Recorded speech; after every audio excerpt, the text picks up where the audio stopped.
Hey, everybody, welcome to Beyond the Letter. We have some special people with us. Now, what I didn't tell you is we have Beyond the Letter. We have Beyond I Do, which is our marriage one. It's my, talking about vision, it's my vision down the line. I don't know when yet, that we'll have Beyond Wealth, which is all about kingdom business. And so Vance knows about that, but telling you guys for the first time. So it's our goal one day to also have Beyond Wealth that really just helps entrepreneurs and kingdom-minded people, Christians, think through business principles, business. Wealth by the book. Exactly. So theoretically, you guys would be our first Beyond Wealth podcast, because that's really what this conversation So not be Beyond around. I Do. We're not talking about marriage. Yeah, no, we're not going to talk about marriage. I was just going to defer to Lee. I can talk about how I don't. Yeah. So none of the marriage today. We'll do more in the vein of Beyond Wealth because people are watching or listening. We have some special guests with us. We have Lee Domingue and we have Harrison Domingue. Am I say Domingue right? It's pronounced Domingue, like meringue. Okay, well that's easy. Yeah, now. Meringue, meringue, Domingue. Domingue. Yeah, I know it doesn't look like it. Is it French? It is. Oh, okay. Parlez-vous français? Oh, yeah. I don't speak French. I can understand a little bit. Yeah.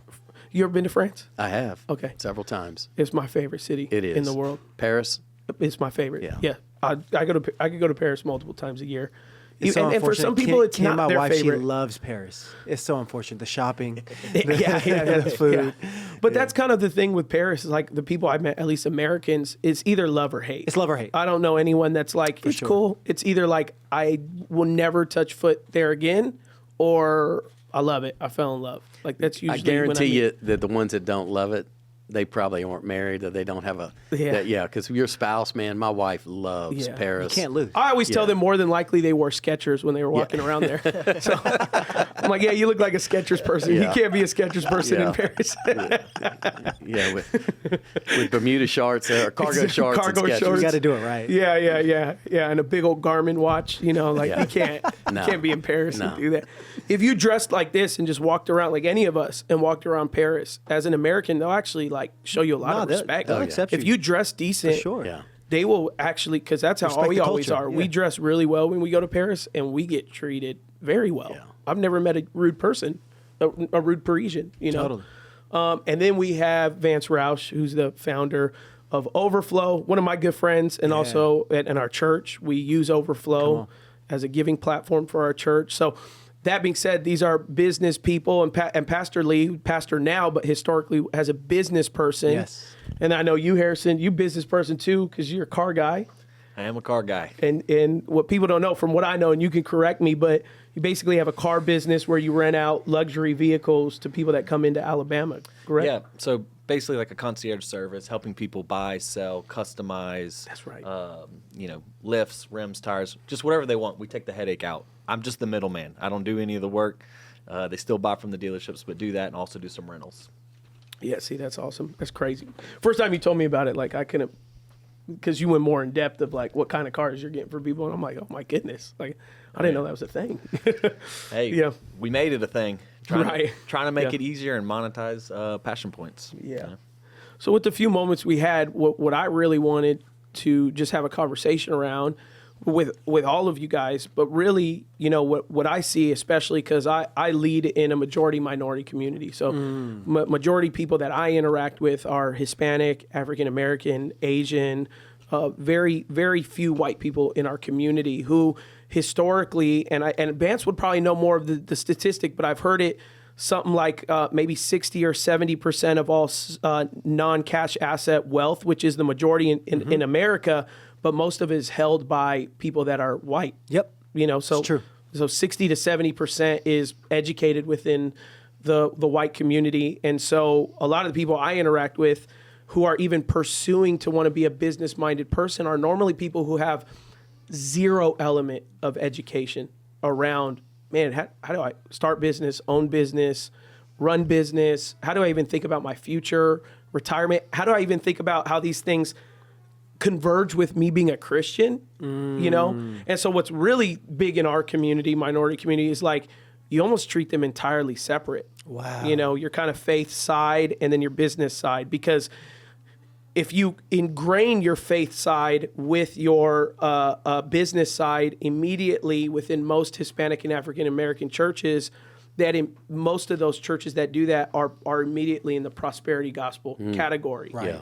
So for the sake of those trying to distance themselves from that, it's almost like I have to put my desires, which, you know, we were talking earlier, and I'll get to it, but I thought you caveated it perfect with legacy and dynasty and all these things like that. But like, what advice would you give to someone, and we have people all ages that listen to us, but thinking through being a business person, entrepreneur, while also maintaining their faith, like, how do you recommend those two things live together? Yeah. Number one is I barely made it out of high school. Yeah. Yeah. I went 2 years to college, had a great time, had a good suntan, but it was a mutual parting where LSU and I parted ways, and it was mutual. But I think the difference is I do understand the fact of, you know, whether it's a lack of opportunity in education, whether all those different things, I think that plays less a role now than it has in my lifetime. Right. Yeah. I think having an excellent spirit separates you from everyone. If you look at Chick-fil-A, their food's okay, but they're kicking everybody's tail on one less day. Think about that. They're not even That's working the same crazy. schedule. They're kicking because they have an excellent spirit. Everything they do is consistent. It's excellent. It separates you from everyone. Yeah. So I would tell that young person or that person that's whether entrepreneurial or starting, take the risk. Don't be afraid of risk. Don't be afraid to fail. My first business that I ever started was the first automotive brokering company, buying service. No one had ever done that before. Wow. And did that in 92 and 93. I prepared for it for 2 years, had a web platform in 1993 where you could get information to buy and sell automobiles. Who was doing that in 1993? You had Netscape. Yeah, it was painted screen. It was just awful. But that company was wildly successful. Yeah. And it was but I took great risks. Well, I disrupted a very large market. And they ended up passing laws that limit and prohibit us to be able to do what we were doing, and that company went out of business. Sometimes you win, sometimes you learn. Yeah. And so every setback I ever had, and it was a big setback, I was flying high and it was a big setback, was a great, valuable lesson because I allowed those things to refine me, not define me. So don't be afraid to take risk. Don't be afraid to execute on your dreams. You got to take ownership of the dream. People talk about dreams. They talk about, you know, I'm dreaming of this, or, you know, I want a dream to do this. No, you have to take ownership of that dream. Taking ownership then will dictate your actions. This is what will get your butt out of bed early before everybody else is, to where it separates you. See, I worked hard. I worked 80 hours a week for 20 years. Jeez. And most people, they sit there and they say, but I loved it. So I was real passionate about that, about building things. And so I took risk. I wouldn't listen to naysayers in my life. People don't mind you succeeding, just not too much. Yeah. And a lot of them are in your own family. Yeah. And so what I did is I had a lens of saying, you know what, I'm going to work hard. I'm going to outwork people. I'm not going to be afraid to fail. If I fail, I'm going to get back up and start over again. That's easier said than done. Yeah. But it's worth it because the failure can be a tool and a teacher. It doesn't have to be something that defines you in a negative way. It can be something that refines you. And, you know, it's like, what's the best way to do something? You know, and it's like the right way. Yeah. Or again. Yeah. Yeah. And so I chose again and then, you know, built another company based upon what I learned. And so I just would want to encourage everyone, what are you dreaming about? Get great counsel, but sometimes we overthink things and we spend so much time pondering it and we never actually take action on it. It's in your journey that's going to make you. Yes. Yeah. Yeah. And so it's your difference that's your value, though. Yeah. And so what am I different in? There's other things to create. Vance has done an amazing job creating, which is one of the best payment processing, really, and it's much more than that, but organizations in the country. Yeah. And what he saw was a need. and you're rewarded for the problems you solve, but So good. you're remembered sometimes for the ones you create. Sure. But you're rewarded for the problems you solve, and so he's solving problems in a market that is saturated. People could say, "Oh, it's a saturated market, merchant processing and all of that." Well, his background has taught him, and his creativity and his willingness to take risk, and the excellent spirit separates him from everyone else. And so that's why they're having the growth. That's why they're having the impact, and that's why they have so much potential and upside. But it's easy to talk about it. It's difficult to take those steps. Yeah. But you have to learn to take the risk. You have to learn that it's going to be through failure, setback, all of those things. There could, and I would say this. All of us talk about return on investment. There is a return on failure. The value of failure is learning. Good. The value of learning is improvement. Yeah.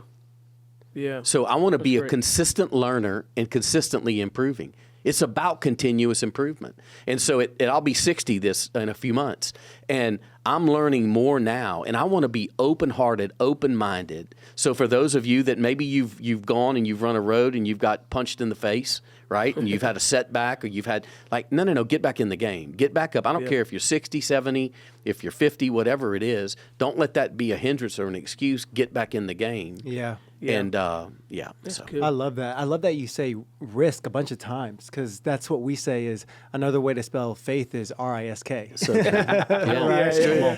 Because when I true. hear you talking about, especially in minority communities, right, some of these mindsets of, oh no, we got to keep the business people separate from Yeah. the faith people or the ministers and things Yeah. like that. Really, it's a spirit of limitation. Yeah. Right, and it's a spirit of a lack of exposure sometimes, and it's gonna take those people in these different groups that might not be represented in business and things like that to take the step, to take that risk, and that's one of the biggest pride points, not selfishly, but for my community, for my family, is that I didn't see a lot of Filipino Americans kind of doing what I'm doing right now, even in a multi-ethnic church pastoring. Definitely in business, I didn't see it in the financial space, right? But taking those steps, taking that risk now allows me to be a representation, right? And then you build bridges and you build connection points and things like that. But that's what's cool about being in the kingdom, right? Yeah. What's cool about being in the kingdom is these structures of limitation, they can be broken in the kingdom. So Yeah, good. right. That's really good. Yeah. Y'all don't miss that, what he just said. Because in the kingdom, it's a different currency, right? And what Lee is talking about in regards to even excellence, right? That is a spirit of God, Yeah. right? And that is a common language, whether you're a believer in Jesus or not. That's why when we buy an iPhone and we get that new iPhone, we understand it. Because it's a common language. Excellence is a common currency, but that is the spirit of God. And so when you get a revelation in the kingdom, and hopefully it's in a healthy local church, you now can break off limitation from whatever background that you're from, or from whatever situation really that you're from. Man. Yeah, it's good. So when you said that, as you were building and you were grinding, there was an era in your life where you work at 80-hour weeks, you know? You said for 20 years. For 20 years. Yeah. So what I found, and your case could be completely different. So if it is, I want to gain some wisdom. But from what I found with a lot of people who are very driven to success, and I've talked about this before on the podcast because we've talked about it with my dad, because, for many people that know, the podcast connected to a church that we all go to. My dad for 30 years built something that on the outside would where the Lord used them is beautifully on the outside. You say, hey, that's successful. Yeah. Look at this. This is one of the largest churches in America. How beautiful. And so sometimes I would make a joke when I was younger, about 13, 14, 15, people would say, man, what's it like having Pastor Diego as your dad? And being a young teenager who's a little snarky and even a little bitter and a little this, I said, I don't know, you know better than me, Yeah. Like, because to me, Sure. Dad wasn't around. He was building something great. Now, as I'm older, I can see, wow, he's building something, not legacy just for his children, legacy for generations. And we have built back so much of what I felt like we didn't have in teenagers. And we're very open in talking about it. So what I found for a lot of people that are even business people that are driven towards success, that are going to put in the 80 hours to build, there's always an altar that they build. and something has to go on that altar. Yep. For some, it's their health. Yeah. For some, it's their families. Yep. For some, it's personal, mental health. For others, it could be their business. They're doing just enough to be able to feel like they're balancing. Like for those 20 years that you grinded for 80 hours, if there is something that you felt like, man, I think I put this on the altar, and if I could go back and I change it, Yeah, this that's probably great. what would I like. Is there anything that you would say? One thing that we were in the early years of our marriage, I've been married 35 years, and in the early years of our marriage, I was definitely not the husband that I needed to be. Yeah. I was looking for an identity. It was more about building my own world, my brand, my identity. Was searching for something that only God could actually fill that void. And because even though you catch the rat, like in other words, for example, even though you win the rat race, you're still a rat. Yeah. Right. And so even though you win all of that, and so you catch the dog that you're trying to chase, or the chicken, or the rabbit, or whatever, and you're like, oh wow, this doesn't bring the feeling of but the sacrifice for me, what we corrected, and God brought grace to it, was when we started having kids. We have 5 children. We started being very intentional. Every night we prayed together. Like without fail, and this is what that looked like. This is super important. You have to create. Life is going to demand that the equity gets drawn down in your life. Yeah. Life's going to demand it. So if you don't create equity in those relationships with your marriage and your kids, they're going to hate what you do for a living. There you go. Because it's now become the mistress. Yeah. Right? Oh, yeah. Okay. Yeah. So the way you do that is have them be a part of it. So it's not God first, my family second, my business third. Right. It's God first, my family first, and my business first. Let's go. Because they're all intertwined. And my kids knew what I was doing, because we would go around every night. I'd say, hey, come on downstairs, everybody. We're going to get together. And we always got together in the family room. And no matter what their age was, I would go around and call out each child and say, hey, what's your prayer request? Or you got any praise report? Anything that's going on at school? And they could pray about. My little daughter prayed about rainbows and popsicles. It doesn't matter. But we were creating this environment to where, and I would say something like, hey, I'm meeting with a bank tomorrow to sell them on our technology. Let's be praying and believing God for that. And they would pray. Beautiful. And so we were modeling this prayer, and I was creating equity in my kids, that they were part of the moments. So when a praise report happened and we closed the deal, they felt that it wasn't my dad doing that. They were a part of it. Wow. Yeah. So they never hated what I did. They said, no, we did this. Yeah. This was part. So it gets into where when you separate those two worlds, no, I say bring them all together. Now, let me qualify one thing. When we played big and we played hard. Okay. So my kids had a very fun upbringing, and I made sure we went to great places. I made sure that when we were spending time doing fun stuff, I'd take them hunting, fishing. I would take them we would go on trips. We spent a lot of time in ski boats and doing skiing, wakeboarding, barefoot, all that type stuff. And so taught them all how to do that. And so we would take trips, and we would do that all over the country. Yeah. And so I invested those moments because I knew my life and the calling on my life and how I was wired was gonna draw down. So I had to have equity in those relationships, and you have to be intentional to do that. Otherwise, you're going to create a really, really horrible scenario. Yeah, man, that's great. What Harrison it's always special when you get like a parent and child in the room. He experienced that. Yeah, not just fact checking, but like what's your takeaway from it? Because that's what I share a lot, is like what I'm always trying to share is like, hey, run towards success, be successful, but you got to be mindful of like what you're placing down, in that place. Because me coming into leadership from my dad, it's also now like being aware of, okay, I see what it took for him to do what he did. What now, he carried. How can we alter what we need to do? And I've been transparent on here to say, man, there was a period of time where I said, my family ain't going to take the hit, but what did was my health. So I was like, man, and I kept talking on this podcast, either in other areas, like I'm trying to find this way that I can be healthy, fully in a way that honors the Lord. But then for you, so like as the son growing up, you've seen dad working 80 hours. Now he starts changing things. He's including you guys. Like, how did that perceptually affect now? Like, because you're now a business person. You have an entrepreneurship mindset. Well, even now I have 3 kids too. And you have kids, right? To try and emulate that same. Yeah. I will say I never once thought, oh, my dad loves work more than us. My dad is never around. It was always so collaborative. Hey, even though we weren't in a business room selling fintech, or any of that, still felt like we were apart. So if he'd close the deal, I'd be like, yeah, we closed this deal. And he's like, what you mean we? And I'm like, I'm a part of this too. He's like, you're right, you are. We've been praying. And so we never once, because I'll never forget one time we had he talked about a ski boat and we weren't using it. And he was like, man, our church is in this building project right now and they need a new sign. And I know y'all love the boat, but we're not using it right now because y'all are busy with sports. If we sold the boat, we could pay for that sign. What do y'all think? And he always opened it up to the family. Always opened it up so we were a part of that. So it's like, although we didn't buy the boat, but we felt like we got to be a part. And so it was always something super powerful. And I will say, though, to honor my dad, as hard and as much as he worked, my whole entire life played sports. It was either we played sports or got a job. Yeah. That was the rule in the house. You played sports or got a job. But to honor him, my whole entire life, he missed one football game. Wow.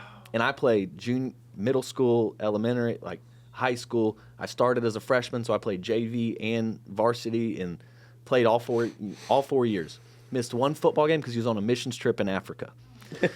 Bought a satellite phone, talked to my mom the whole time of the game. This was a middle school game, all right? Middle school. This is 8th grade. It's not important. And had a videographer come film the game. When he got home, unpacked his bags, sat me and my brother down because we played on the same team. We're in the same grade. We watched the film together. Dang, and he said, hey, so tell me what y'all are doing here.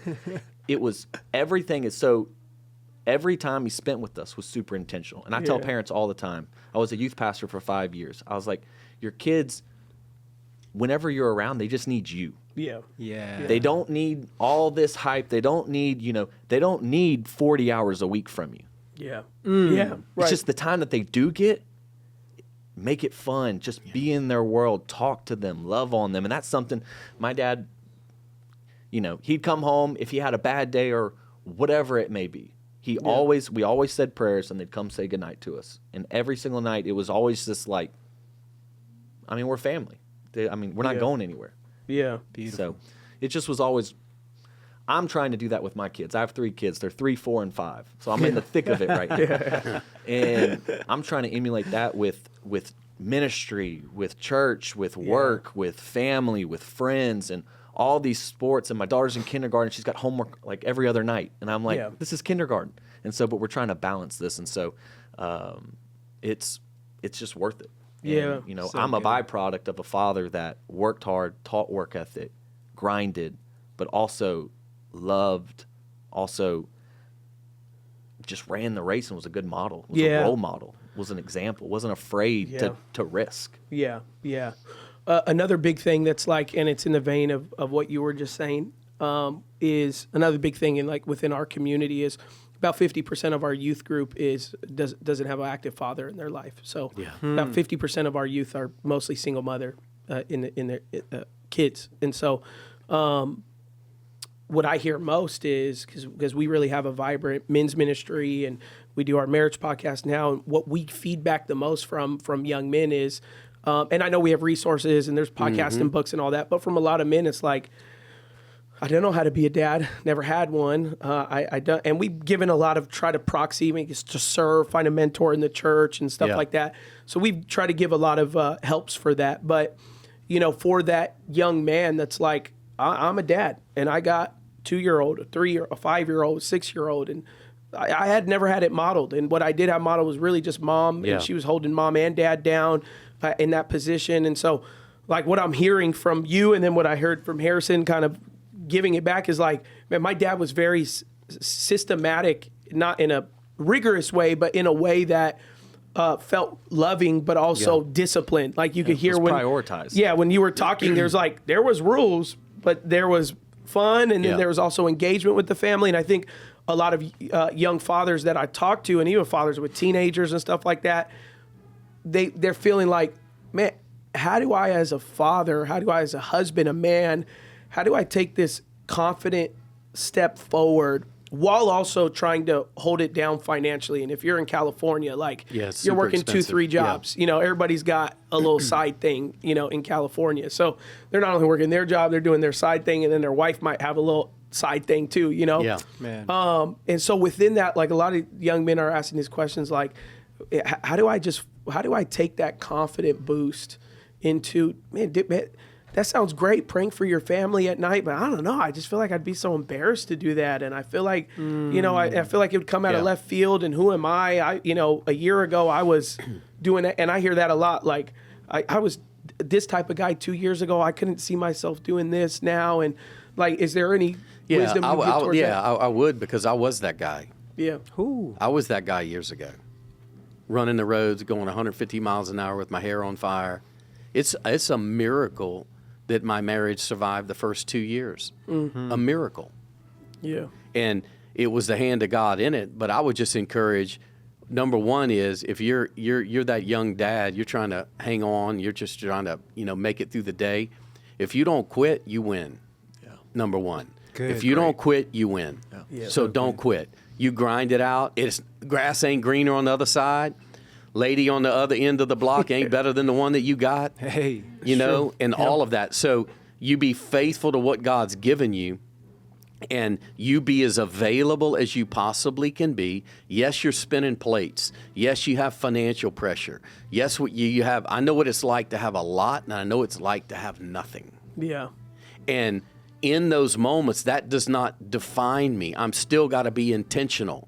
And you're going to have to get over yourself in the fact of, see what the enemy would use. Not going to over spiritualize this, but I think the enemy of our soul uses the fact of our past to get us to not be able to engage the now or the future, because he wants to hold us back to something we did yesterday, where God's saying, I don't consult your past to determine your future. Yeah. What I do is I'm saying, what are you doing today? So choose today. Make a choice. Choices lead, feelings will follow. So make the choice that, look, I'm going to go and start out, even tonight, as you're hearing this podcast, the next night or whenever, your next available moment, your wife's going to think you lost your mind. When you pull them all together and you say, hey, honey, I want to get the kids and I want to pray. Everybody's going to think you either drunk on drugs or lost your mind. Yeah. Because who is this man? Yeah. But you got to start now and start today and own it by doing this, saying, you know what? I'm the dad. I'm the father of this home. I haven't really been acting or leading like it. That changes tonight. So good. I'm gonna start tonight leading us, and I'm gonna model for us what I know I should be doing that I haven't been doing. So first off, to my wife, to my kids, would you please forgive me? Ask for forgiveness. And then step into the role that God's called you and he's gifted you. And as you step into that, God's going to touch you in that moment. Yeah. And it's going to be hard. It's going to be awkward. And the enemy's going to try to tell you this is worthless. Who are you to be saying you can do those things? No. I'm going to step out and I'm going to speak life and I'm going to lead my family. And you know what? Pray just a simple blessing. I've got my 5 kids. Lord, I thank you for my beautiful wife, Laura. Even though I may be mad at her, even though I may not think she's that beautiful right now. Lord, I thank you for my beautiful wife, Laura. Thank you for the amazing moment. Thank you how she worked so hard to keep our house right and to keep the temperature of our family in line. Lord, thank you for Winston, Harrison, Grayson, Ashton, and Bella. Lord, I just bless them in Jesus' name. I thank you for them. I thank you for them. I just want to thank you, God, for the children that you've given me. Lord, I dedicate them to you, Father. Forgive me for the areas that I've fallen as being a father And Lord, help me to be the man of God that you've called me to be. So what am I doing? I'm humbling myself. And you watch God move. It's going to break the hearts of your kids and your wife in a great way. Yeah. Because they're going to see their father, who's probably been a little bit distant, a little bit overwhelmed, a little fidgety, a little bit sharp on some of the tones, things that they said. And they're going to see this man sitting there going, you know what? I own the fact I'm not perfect. Yeah. But I know the one who is, and I know the pathway to make all of this right. And it's going to be through my relationship with Jesus and depending upon God. So model it. Yeah. That's huge. So good. Man. I Go ahead. I was going to say, probably one of the greatest lessons I've learned from my dad came out of that. Came out of his ability. At least it's probably the realest for me right now with my children. The amount of times my dad has come to me, my siblings, and apologized and asked for forgiveness. Huge. For you name it, whatever it may be. I'm like, of course. And then there's been times he's like, can you pray for me? Yeah. And like asking me as the 13-year-old kid to pray for his dad. And it's like, no, put your hand on me and pray for me. Yeah. And I'm like, it taught us what it looks like to come before and to ask for forgiveness, to humble yourself. But I never, it just does something into you as a child, as like to see your father that way, like, your hero, your superhero, like the guy that you look up to the most, but to see all those sides, it just gives you a bond where, years later, you're hanging out with them and you're wanting to travel with them and you work with them now. Yeah. So I've shared that before. My when I was in high school, my parents about maybe 9 months ago found one of my high school report cards for my junior year. Is that good or bad? And they texted me, it's horrible. Because I was one of two people that wasn't going to graduate high school. Wow. The other guy was like the drug dealer of the school, right? So it's like not in good company. So I was junior. About 9 months ago, they found my report card. My parents texted to me in a group text with my wife of the report card. And I ended up doing the GPA. I had a 1.45. 1.45. I had 3 Fs, one D, and 2 Ds or something like that, maybe 4 Fs. It was terrible. Like I even had a D in PE or something like that. So it wasn't good. And so I do the cumulative average. I'm like a 1.45. I'm thinking to myself, with my son Matthias or Thomas, if they came with a 1.45, I would do we would be having crazy conversations. Yeah. So I'm thinking about it. I'm like, my parents never. So I'm thinking they never cared because I'm like, they never talked to me about this at all. So then I started feeling like I had some anger or bitterness. Like, why did my parents not care? Yeah. Because I spent so much time thinking that I was dumb and I was stupid and that I could never do anything. And so that's why I was going to go intern at a church because I would never even get into college and all this stuff. And so I ended up going to college and bustling down. I'm 10 credits away from my bachelor's. So I actually just reached out. I'm on the board of university and I was like, it's 2 classes. But that's when I stopped going to school and I just became a youth pastor. I didn't finish 2 classes. But anyways, I was golfing with my dad one day. I was like, hey, I got to be honest. Because he's like, oh, that's crazy about your report card. I'm like, yeah. I'm like, what's more crazy about that is why did you not care? Yeah. You never sat me down.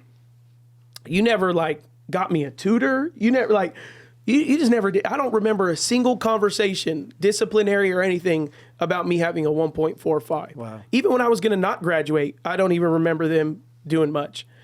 And then as my dad's about to swing the golf club, he's like, well, first of all, I'm sorry that you don't have the answer to that question because it's kind of a big deal.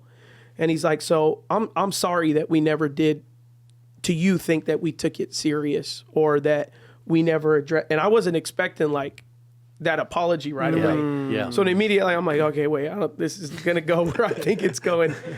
And then, and he said, I think the reason why we never talked about it is because as your dad, I saw you for who you really were, not for who your schools told you were. Wow. And so that's why it never worried me because I actually knew you. And I knew that you were brilliant. Yeah, your dad's a legend, brother. He is. And I was just like, my jaw dropped. And then, I was like, And at the moment you're like, man, I wish I heard that 15 years ago. But then you're like, but I'm glad I heard it now, because he set and my dad has over the past decade set a standard of that, of like you're saying, that apology and that owning and that, hey, I viewed it one way, but if you saw it another way growing up, I'm sorry and I own it, and all these type of things like that. So yeah, I've learned so much just from an apology from a father figure of where that can go. Of, hey, sorry, or my dad asks for prayer and all this stuff like that. My dad now comes to me as his pastor. He'll say, hey, you're my pastor. I want to ask you this or tell you this, which means so much. You never think for your dad you're ever going to swap roles in that way. But for you, Vance, as an entrepreneur, you started your own company, really from not nothing, but you had a community and stuff, but really you grinded it out from nothing. Yeah. So you have like 16 kids under 5. You and your wife are like rabbits. And so we're Dr. Dunn, man. Four under 5, right? Four under 5. Is that what it is? Yeah, under 8. 4 under 8. Okay. Yeah. Still a lot, man. You basically got an infant every, couple years. So that being said, one of the funny things was, and I think I told you this, but maybe it was about a year ago. Me and my wife were talking, because me and my wife, we work together, and I just told her, we were joking, because nowadays we live life through social media. And I think you know about what I might say. So I'm looking at you and I'm looking at your wife Kim, and I'm telling Ashley, man, Kim and Vance just seem like they have this marriage and work thing figured out. Like all the posts are like them at work or just grinding it out, but the kids are there and everything's there. And I told her, like, man, I just gotta, when I get around them, I need to learn, because I don't think I have it figured out like that. And then the next thing I'm actually speaking at one of your retreats, and then we're hanging out that night, and then you and Kim basically say, like, yeah, we're trying to figure some things out, because we're finding us working together. We're like trying to just work. It's just not always working and all that. And I just sighed such a sigh of relief. And I'm like, oh my gosh, thank God. Because I'm looking on the outside and I'm thinking, like, man, I'm not measuring up, And then I'm hearing from you like, yeah, man, we're seeing some friction in what we're doing. And I was like, oh, okay, I'm not alone. I feel like this, so like you being in the game, working those 80, 90, like you're always on an airplane. You're always meeting with someone new. You work with nonprofits and churches and anyone else, and so you're always working, talking on the phone. You when you're an entrepreneur, you're not a 9 to 5, no. So no such thing as that. So how are you working through 4 kids, wife who's also working with you, but she's also holding down house too and everything like that? Like what has been your biggest learning experience over the past, 3 years now Overflow has existed? 3.5 years, yeah. And it's probably one of the most catalytic company growths, Yeah. definitely in the faith base for sure. Yeah. So for you, there wasn't really, it wasn't a railroad experience. It was kind of like a speed jet experience, It's been crazy, yeah. 0 to 100. So how are you processing through the weight of dad working through CEO, on this flight, on this plane, on this phone call? Yeah. I mean, you came to this within 24 hours because we've been wanting to meet with our finance team to help us on some stuff. But then Pastor Lee was here. So you're like, all right, we're talking yesterday morning Literally. or whatever. And you're Yeah. like, all right, I'll come tomorrow. Or you came tonight, you flew last night, and then you hang out today. So that's the nature of your job right now. Right. How are you working through all those things? Yeah, I feel like, especially when you see a situation where something's growing really fast, and by the grace of God, we got to experience that. We believe it's a blessing. People to understand there's a cost to it. Right? Yeah. And so in learning more about business now and hearing stories of the businesses that grow over 10 years, 20 years, 30 years, I have a deeper appreciation of that, right? Because I'm like, I love where God has us, and I count it as a blessing. I don't take it for granted, but there's been a cost to it. There's been a quicker cycle of having to reinvent ourselves. There's been bigger investments that we've needed to make in our household for our family so that we don't forsake our kids, right? Yeah. You've been on that trip where you spoke at, and we invested for our kids to be there out of our own pocket, and paid for help to be there with us so that we could have our kids there, be part of that experience. I'm so blessed by the stories of the Domingue family, just including the kids into the situation. It's what I've learned from my pastors as well, and it's what we do so that our kids don't see overflow as the enemy. Yeah, that's great. Right? Yeah. And it's been pretty cool because before I came here, I was telling my kids about the opportunity that I have and meeting with you, and they remembered you from the last trip and things like that. And they're part of the journey, right? Yeah. But what I would say is that when you see somebody from afar, right, and if they are blessed to see explosive growth, you got to understand you don't see the whole picture, right? There's always a cost to it. And so for us, we've counted that cost, right? We've had to count that cost. And for our marriage, we've realized that we need to make sure that we're constantly reassessing and reinventing and innovating, right? If we want to continue to, and we have a marriage coach and counselor that reminds us every single time, because we come up like every 6 months, these friction points, because God has us wanting to go to this next level. And then there's this extra friction point. And we're in our sessions and we're talking and we're a little bit down on ourselves, right? Because we're like, man, why don't we have this figured out, right? Like it feels like we're circling the same thing again. And she reminds us, what did you expect? What did you expect? You said you signed up for this. This is what you were stepping into. So what did you expect? And so she's given us a permission to have grace for ourselves, to actually go on that journey, to learn, okay, I feel like I'm circling this thing, but every revolution doesn't need to be the same thing. Every revolution could be a different revelation. Right? Yeah. Like you're circling around the same thing, but you're circling at a deeper level. You're circling at a higher level sometimes. You're circling it at a new junction point that's going to increase your capacity. And so if you want to do anything great, if you want to be part of anything that's catalytic, if you want to be part of anything that's explosive, the reality is that you're going to be met with resistance. And the fact of the matter is that if you just expect, if you predetermine in your mind that I'm going to come up against resistance, then you don't disdain that resistance. You actually see it like a bodybuilder sees it, right? Is that it's the necessary thing to build muscle, to build capacity, to increase my ability to carry weight, right? And because and maybe we won't be on this kind of explosive trajectory in 3 years, 4 years, maybe that kind of stabilizes and things like that. And praise God, whatever He has for us, we're ready. But as long as that happens, we got to understand that, okay, each step of the way, we need to continue to be ready for another level of complexity, another level of resistance. God is with us. He always comes through every single step of the way. But there's a cost. There's a cost to growth. Yeah, definitely. I think like the outside voices thing is really big. You're talking about, you talk to a marriage counselor, or even having a pastor in your life is so great, or in a small group leader, whatever that is. But that's why for us, always on the podcast, we talk about like the local church is the hope of the world, because people are always asking us like, how do I solve this? How do I fix this? And I'm like, I mean, I could give you I could give you a loose answer that like Google will give you, which is like, go join a basketball league, or, like whatever. I'm like, or I could give you the biblical answer, which is be ingrained in your local church and consume everything your local church has, but don't be someone that's just pulling. You're actually giving at the same time. And so you talking about like a marriage counselor, I've also heard from you before. We've talked, and you and I have been, because you and I maybe every 90 days we're with each other at some sort of thing. And so, I've heard from you before, like, oh, I can't do that. I can't miss a Sunday. I got to be at my church. And coming on the outside as a business leader, and even Christian business leaders would not always talk like that. Like, oh, that's the game's on Sunday.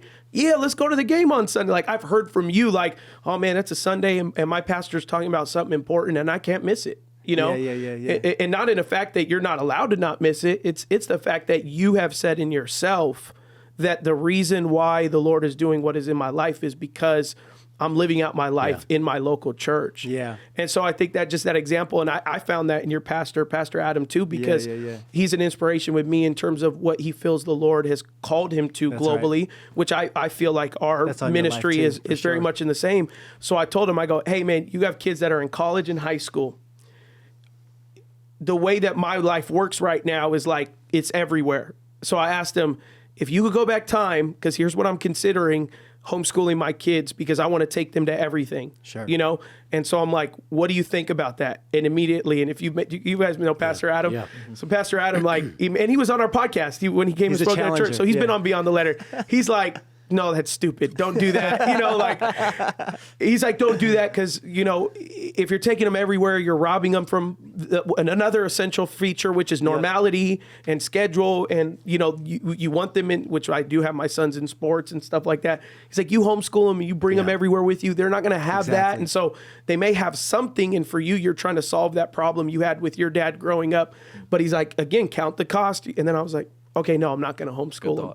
So that outside opinion, that perspective, because something I was weighing on for months. Because one son's in kindergarten, one son will be in kindergarten next year. So I'm like, I felt like I gotta make this decision because I want to do it right. And then just one 20-minute conversation with him brought enough perspective that I was like, oh yeah, you're right. And it didn't feel like that pressure anymore.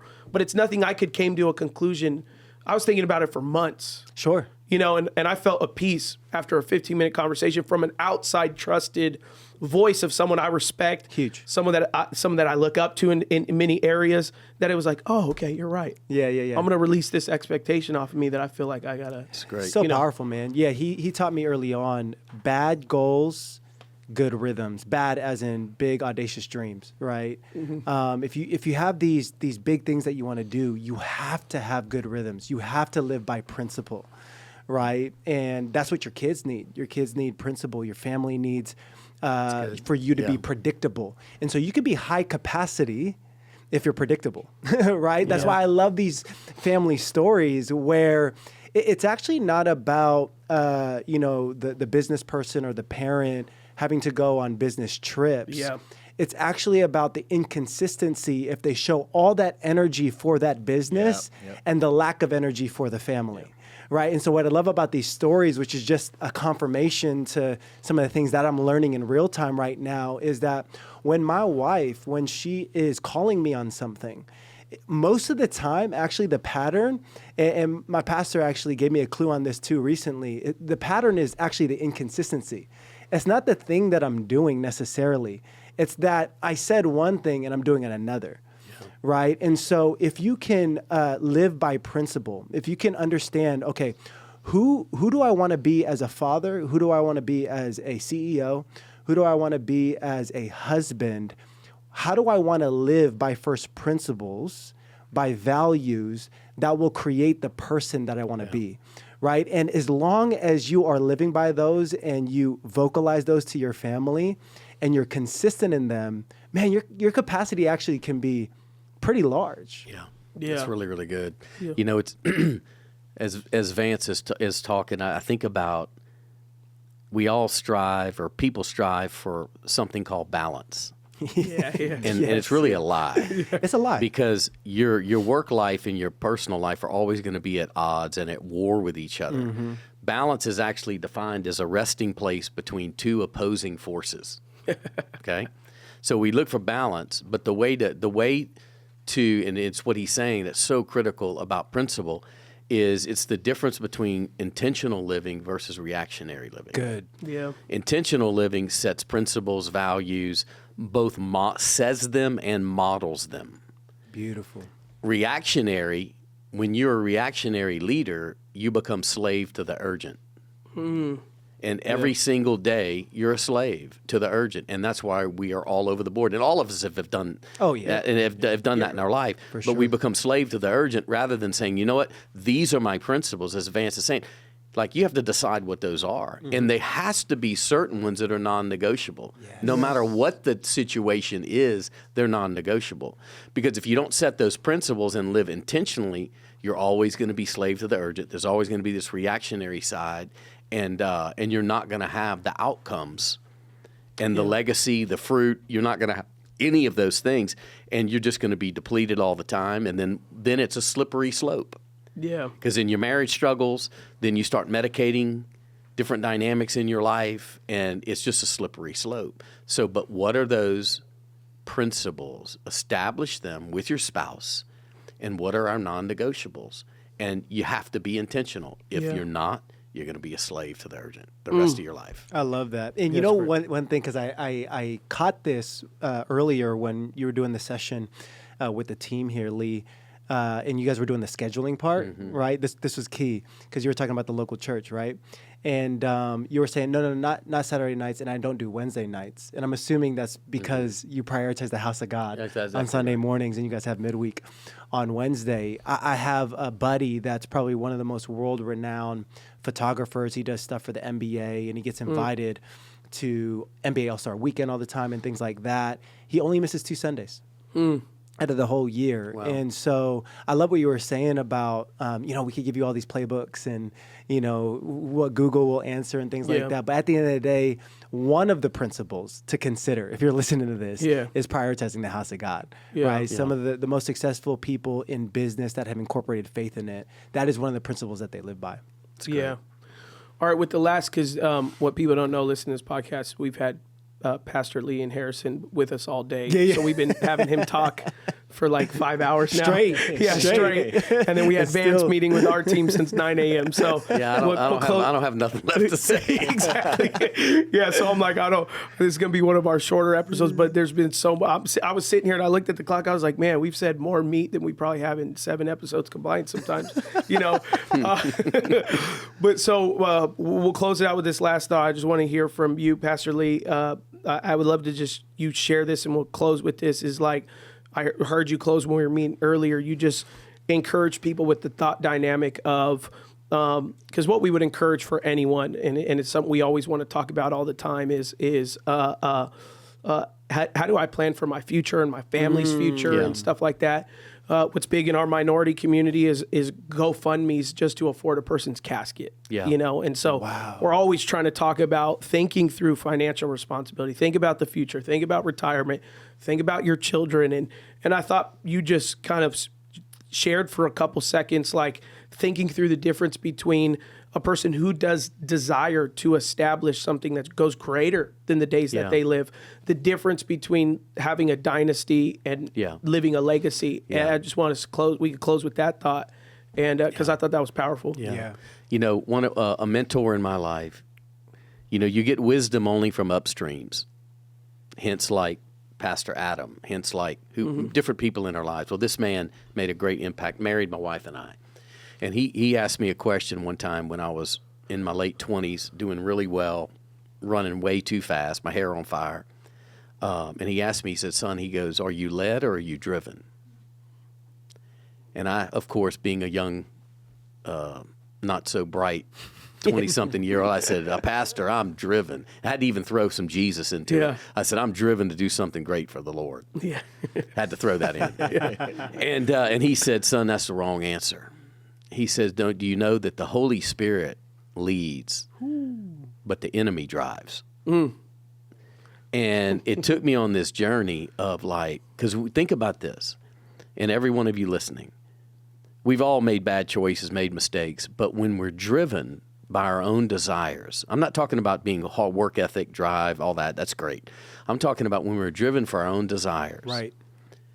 Someone always has to lose. And there's always collateral damage. There's a wake of carnage in our life that we leave behind because we were driven, because someone has to lose. And then I went on this journey, and I was at a funeral, and I've never shared this part. I've taught on legacy versus dynasty for years, but I was at a funeral, and that was basically the topic. All of us are going to leave a legacy. The type of legacy we leave is up to us. A godly legacy is one that's created, principles, intentionality.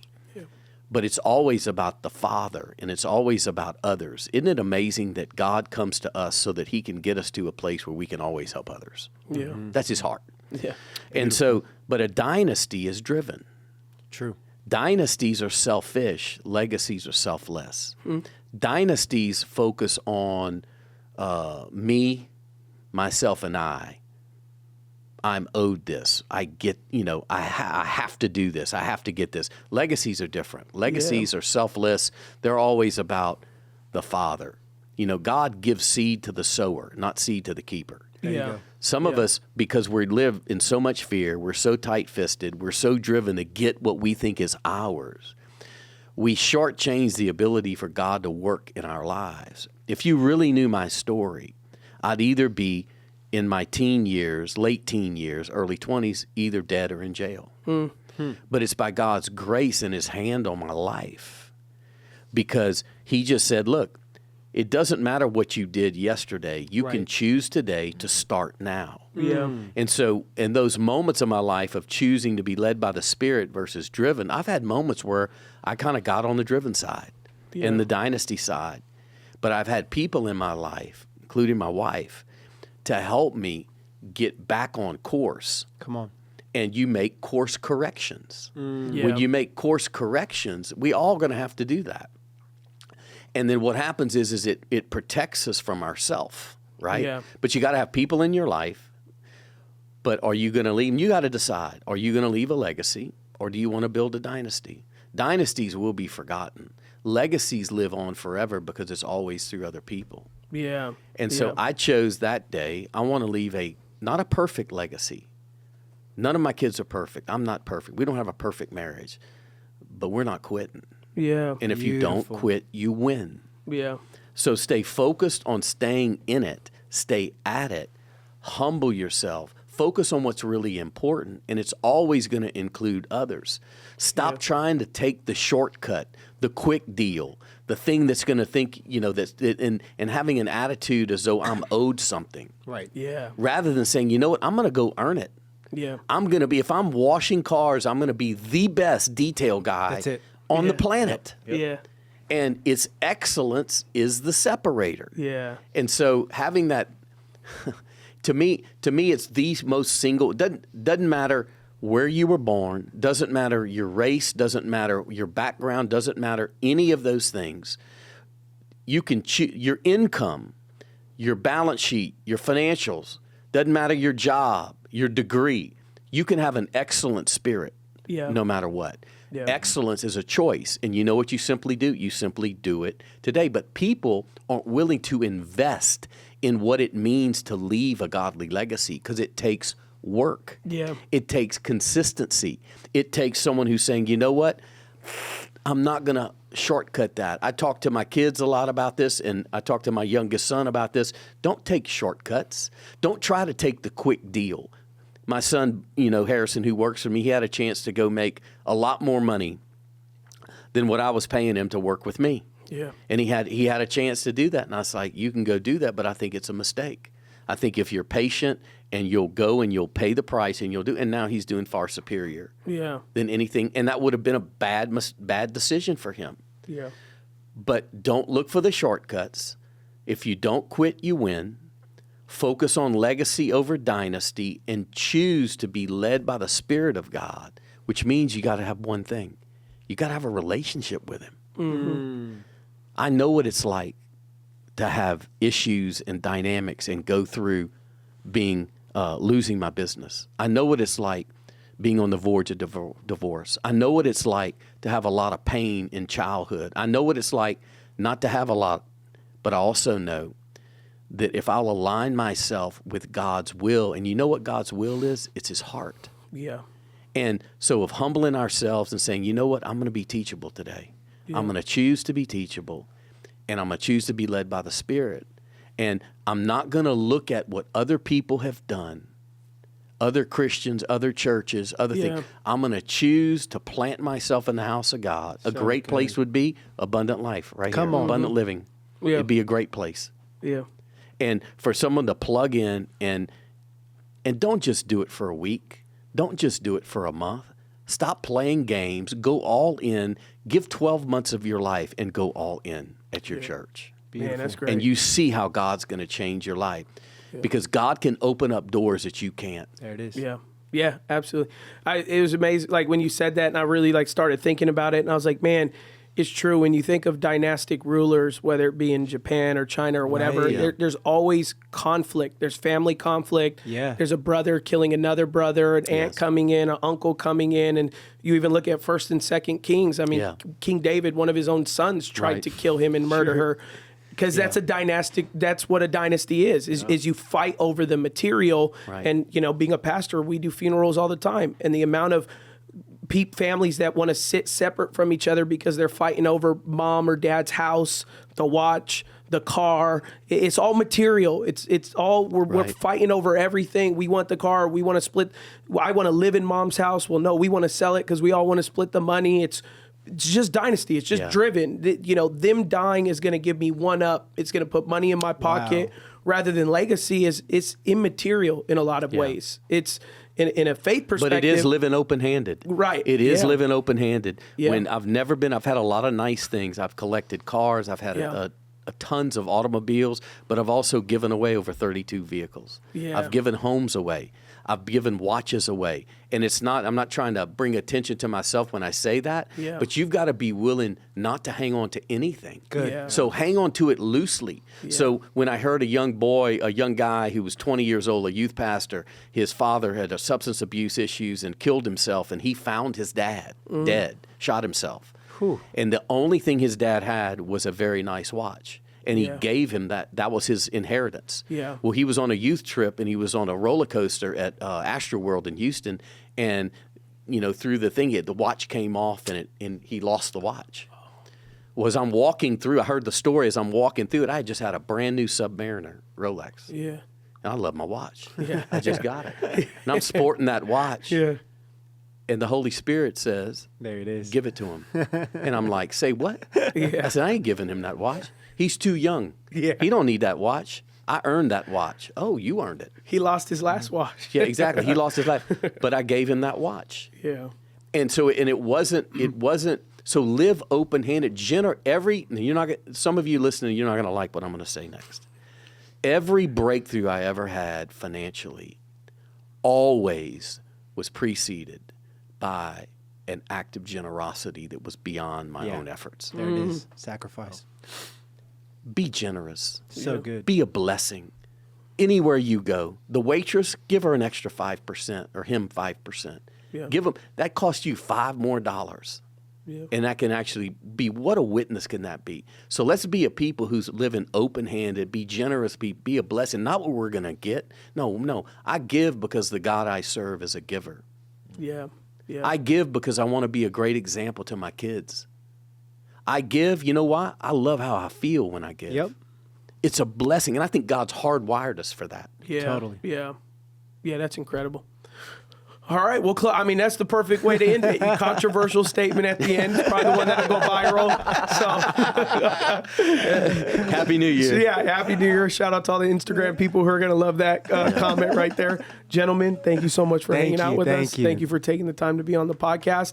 And in our show notes, anyone who wants to see what Vance is up to, Vance has a podcast. Yeah. Pastor Lee has a podcast. And so we'll put it in the show notes. So anyone wants to hear what there has his things.